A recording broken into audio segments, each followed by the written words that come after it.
So let's talk about the absolutely fundamental problem of searching a graph and the very related problem of finding paths through graphs. So why would one be interested in searching a graph or figuring out if there's a path from point A to point B? Well, there's many reasons. I'm going to give you a highly non-exhaustive list on this slide. So let me begin with a very sort of obvious and literal example, which is if you have a physical network.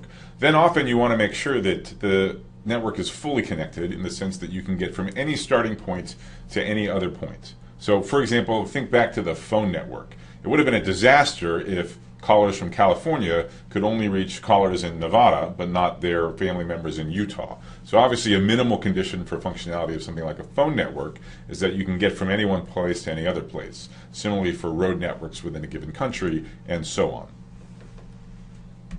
It can also be fun to think about other non-physical networks and ask if they're connected.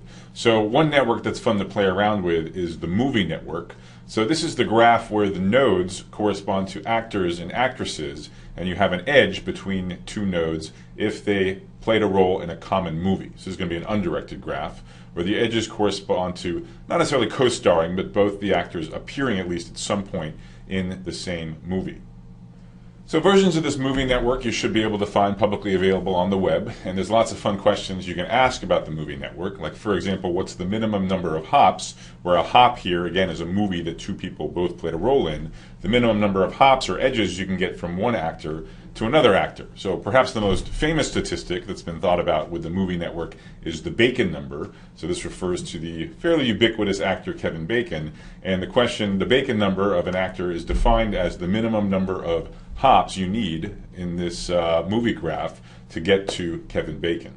So for example, you could ask about Jon Hamm, also known as Don Draper from Mad Men, and you could ask how many edges do you need on a path through the movie graph to get to Kevin Bacon, and it turns out that the answer is two edges. You need one intermediate point, namely Colin Firth, and that's because Colin Firth and Kevin Bacon both starred in the Adam McGoyan movie Where the Truth Lies, and Jon Hamm and Colin Firth were both in the movie A Single Man. So that would give Jon Hamm a Bacon number of 2. So these are the kind of questions you can ask about connectivity, not just in physical networks like telephone and telecommunication networks, but also logical networks about pairwise relationships between objects more generally.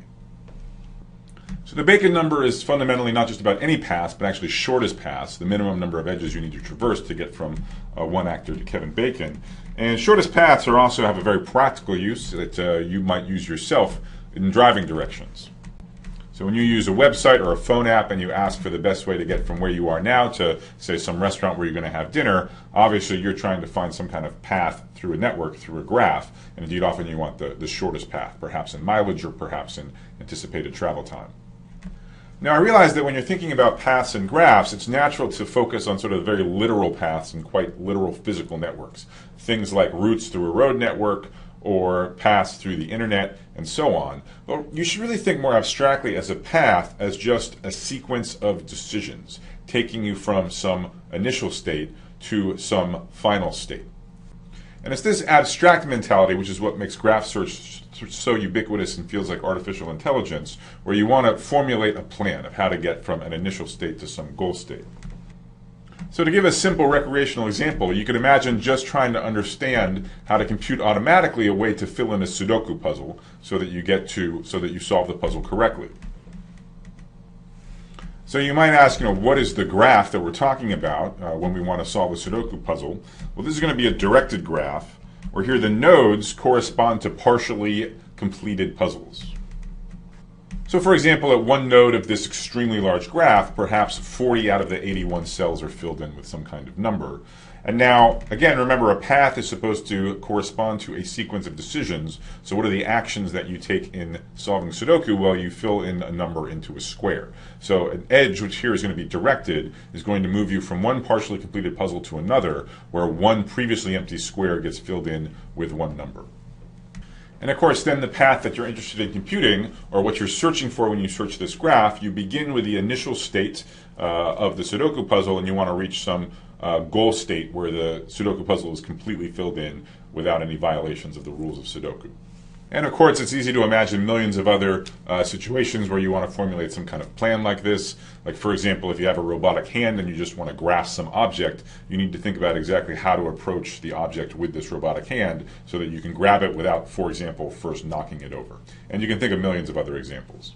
Another thing which turns out to be closely related to graph search, as we'll see, and has many applications in its own right, is that of computing connectivity information about graphs. So in particular, the connected components. So this, especially for undirected graphs, corresponds to the pieces of a graph. We'll talk about these topics in their own right, and I'll give you applications for them later. So for undirected graphs, I'll briefly mention an easy clustering heuristic you can derive out of computing connected components. For directed graphs, where the very definition of computing components is a bit more subtle, I'll show you applications to understanding the structure of the web. So these are a few of the reasons why it's important for you to understand how to efficiently search graphs. It's a fundamental and widely applicable graph primitive. And I'm happy to report that in this section of the course, pretty much any questions we want to answer about graph search, computing connected components, and so on, there's going to be really fast algorithms to do it. So this will be a part of the course where there's lots of what I call for-free primitives, processing steps, subroutines you can run without even thinking about it. All of these algorithms we're going to discuss in the next several lectures are going to run in linear time, and they're going to have quite reasonable constants. So they're really barely slower than reading the input. So if you have a graph and you're trying to reason about it, you're trying to make sense about it, you should, in some sense, feel free to apply any of these subroutines we're going to discuss to try and glean some more information about what they look like, how you might use the network data. There's a lot of different approaches to systematically searching a graph. So there's many methods. In this class, we're going to focus on two very important ones, namely breadth-first search and depth-first search. But all of the graph search methods share some things in common. So on this slide, let me just tell you the high-order bits of really any graph search algorithm. So graph search subroutines generally are passed as input a starting vertex from which the search originates. So that's often called a source vertex. And your goal then is to find everything findable from this search vertex. And obviously you're not going to find anything that you can't find, that's not findable. What do I mean by findable? I mean there's a path from the starting point to this other node. So for any other node to which you can get along a path from the starting point, you should discover it. So for example, if you're given an undirected graph that has 3 different pieces, like this one I'm drawing on the right, and perhaps S is this leftmost node here, then the findable vertices starting from S, i.e. the ones to which you can reach from a path to S, is clearly precisely these 4 vertices. So you would want graph search to automatically discover and efficiently discover these 4 vertices if you started at S. You could also think about a directed version of the exact same graph, where I'm going to direct the vertices like so. So now the definition of the findable nodes is a little bit different. We're only expecting to follow arcs forward along the forward direction. So we should only expect at best to find all of the nodes that you can reach by following a succession of forward arcs. That is, any node that there's a path to from S. So in this case, these 3 nodes would be the ones we'd be hoping to find. This blue node to the right, we would no longer expect to find because the only way to get there from S is by going backward along arcs. And that's not what we're going to be thinking about in our graph searches. So we want to find everything findable, i.e. that we can get to along paths, and but we want to do it efficiently. And efficiently means we don't explore anything twice, right? So the graph has m arcs, m edges, and n nodes or n vertices, and really we want to just look at each piece of the graph only once or a small constant number of times. So we're looking for running time, which is linear in the size of the graph, that is big O of m plus n. Now when we were talking about representing graphs, I said that in many applications it's natural to focus on connected graphs, in which case m is going to dominate n. You're going to have at least as many edges as nodes, essentially. But connectivity is the classic case where you might have the number of edges being much smaller than the number of nodes. There might be many pieces, and the whole point of what you're trying to do is discover them. So for this sequence of lectures where we talk about graph search and connectivity, we will usually write m plus n. We'll think that either one could be bigger or smaller than the other. So let me now give you a generic approach to graph search. So it's going to be underspecified. There'll be many different ways to instantiate it. 2 particular instantiations will get us breadth-first search and depth-first search. But here's just a general systematic method for finding everything findable without exploring anything more than once. So motivated by the second goal, the fact that we don't want to explore anything twice, with each node, with each vertex, we're going to remember whether or not we've explored it before. So we just need one Boolean per node, and we'll initialize it by having everything unexplored, except S, our starting point, will have it start off as explored. And it's useful to think of the nodes thus far as being in some sense territory conquered by the algorithm. And then there's going to be a frontier in between the conquered and unconquered territory. And the goal of the generic algorithm is at each step we supplement the conquered territory by one new node, assuming that there is one adjacent to the territory we've already conquered. So, for example, in this top example with the undirected network, initially the only thing we've explored is the starting point S. So that's sort of our home base. It's all that we have conquered so far. And then in our main while loop, which we iterate as many times as we can until we don't have any edges meeting the following criterion, we look for an edge with one endpoint that we've already explored, one endpoint inside the conquered territory, and then the other endpoint outside. So this is how we can, in one hop, supplement the number of nodes we've seen by one new one. If we can't find such an edge, then this is where the search stops. If we can find such an edge, well, then we suck V into the conquered territory. We think of it being explored. And we return to the main while loop. So for example, in this example on the right, we start with the only explored node being S. Now, there's actually two edges that cross the frontier in the sense one of the endpoints is explored, namely one of the endpoints is S, and the other one is some other vertex, right? There's these two edges to the left, two vertices adjacent to S. So in this algorithm, we pick either one. It's underspecified which one we pick, but maybe we pick the top one, and so then all of a sudden this second top vertex is now also explored. So the conquered territory is the union of them. And so now we have a new frontier. So now again we have two edges that cross from the explored nodes to the unexplored nodes. These are the edges that are in some sense going from northwest to southeast. Again, we pick one of them. It's not clear how. The algorithm doesn't tell us. We just pick any of them. So maybe, for example, we pick this rightmost edge crossing the frontier. Now the rightmost edge of these rightmost vertex of these four is explored, so our conquered territory is the top three vertices. And now again we have two edges crossing the frontier, the two edges that are incident to the bottom node. We pick one of them, not clear which one, maybe this one. And now the bottom node is also explored, and now there are no edges crossing the frontier. So there are no edges who on the one hand have one endpoint being explored and the other endpoint being unexplored. So these will be the four vertices, as one would hope, that the search will explore started from S. More generally, the claim is that this generic graph search algorithm does what we wanted. It finds everything findable from the starting point, and moreover, it doesn't explore anything twice. I think it's fairly clear that it doesn't explore anything twice, right? As soon as you look at a node for the first time, you suck it into the conquered territory, never to look at it again. Similarly, as soon as you look at an edge, you suck it in. But when we explore breadth and depth first search, we'll be more precise about the running time and exactly what I mean by you don't explore something twice. So at this level of generality, I just want to focus on the first point, that any way you instantiate the search algorithm, it's going to find everything findable. So what do I really mean by that? The formal claim is that at the termination of this algorithm, the nodes that we've marked explored are precisely the ones that can be reached via a path from S. That's the sense in which the algorithm explores everything that could potentially be findable from the starting point S.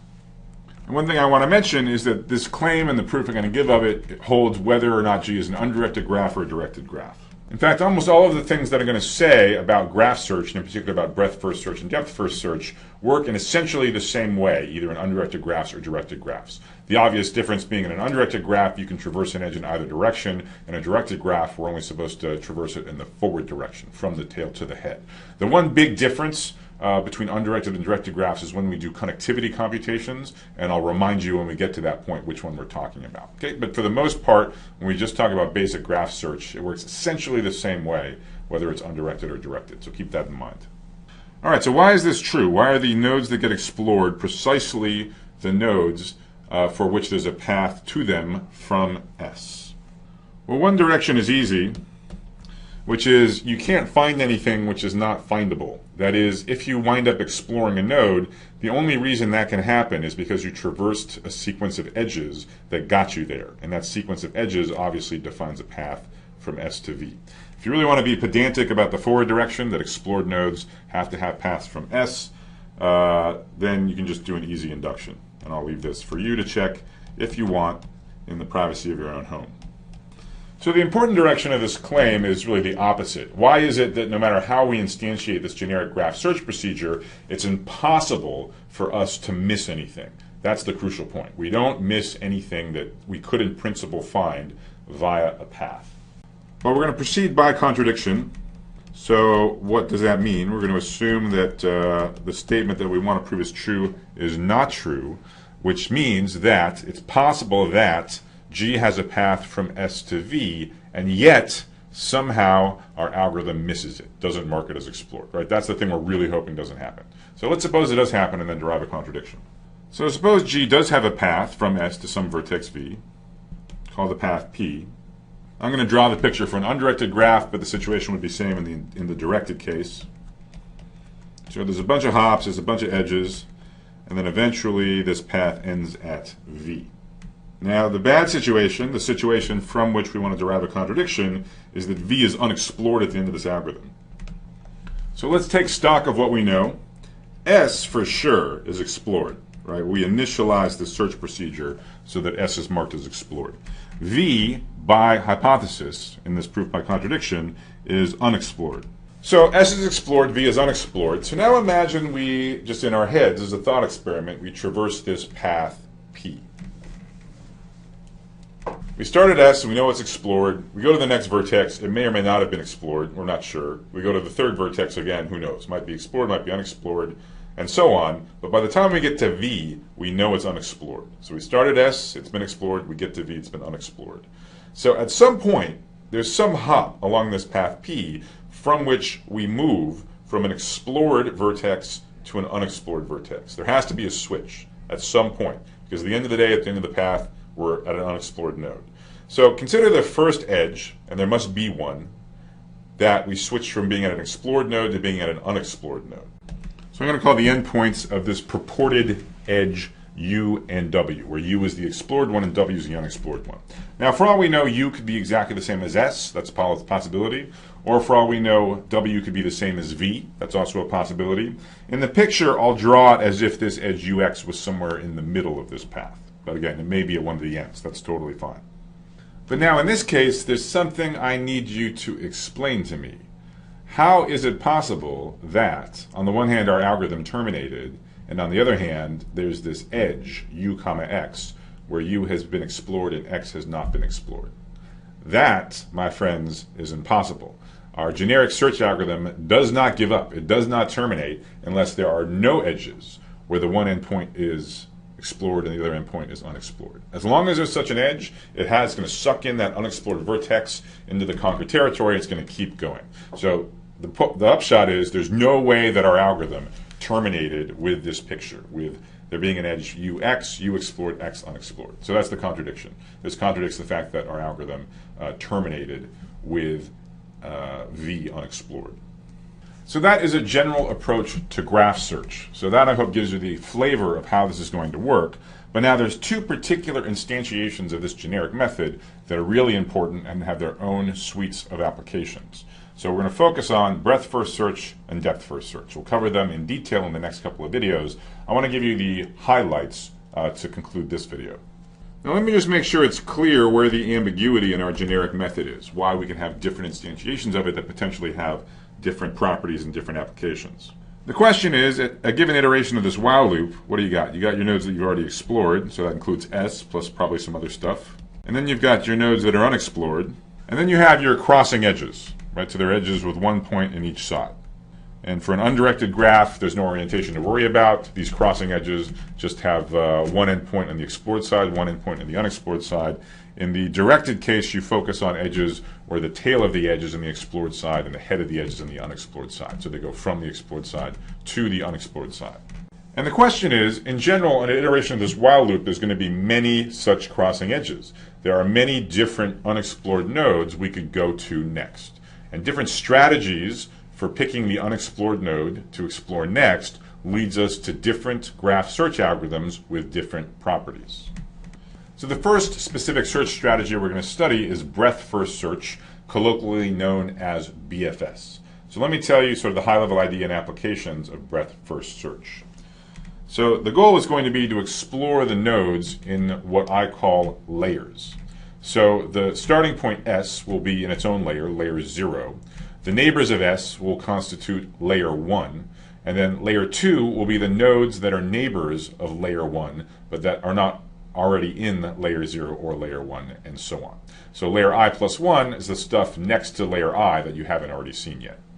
You can think of this as a fairly cautious and tentative exploration of the graph. And it's going to turn out that there's a close correspondence between these layers and shortest path distances. So if you want to know the minimum number of hops, the minimum number of edges you need in a path to get from point A to point B in a graph, the way we wanted to know the fewest number of edges in the movie graph necessary to connect Jon Hamm to Kevin Bacon, that corresponds directly to these layers. So if a node is in layer I, then you need I edges to get from S to I in the graph.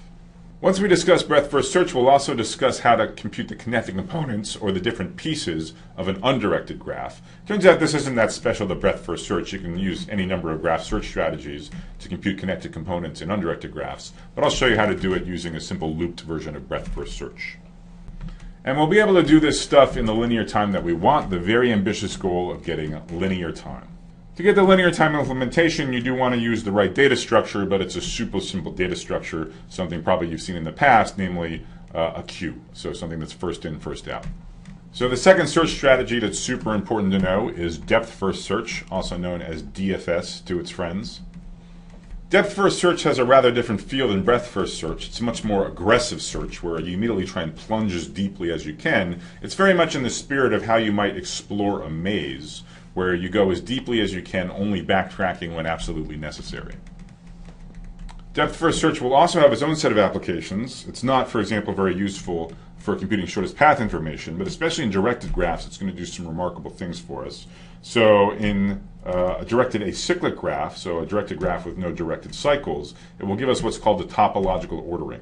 So it'll sequence the nodes in a linear ordering from the first to the last so that all of the arcs of the directed graph go forward. So this is useful, for example, if you have a number of tasks that have to get completed with certain precedence constraints. Like, for example, you have to take all of the classes in your undergraduate major and there are certain prerequisites. Topological ordering will give you a way in which to do it, respecting all of the prerequisites. And finally, where for undirected graphs, it doesn't really matter whether you use BFS or DFS to compute connected components. In directed graphs, where even defining connected components is a little tricky, it turns out depth first search is exactly what you want. That's what you're going to get a linear time implementation for computing the right notion of connected components in the directed graph case. Time-wise, both of these are superb strategies for exploring a graph. They're both linear time with very good constants. So depth first search again, we're going to get O of m plus n time in a graph with m edges and n vertices. You do want to use a different data structure reflecting the different search strategy. So here, because you're exploring aggressively, as soon as you get to a node, you immediately start exploring its neighbors. You want a last in, first out data structure, also known as a stack. Depth first search also admits a very elegant recursive formulation, and in that formulation you don't even need to maintain a stack data structure explicitly. The stack is implicitly taken care of in the recursion. So that concludes this overview of graph search, both what it is, what our goals are, what kind of applications they have, and two of the most common strategies. The next couple of videos are going to explore these search strategies as well as a couple of these applications in greater depth.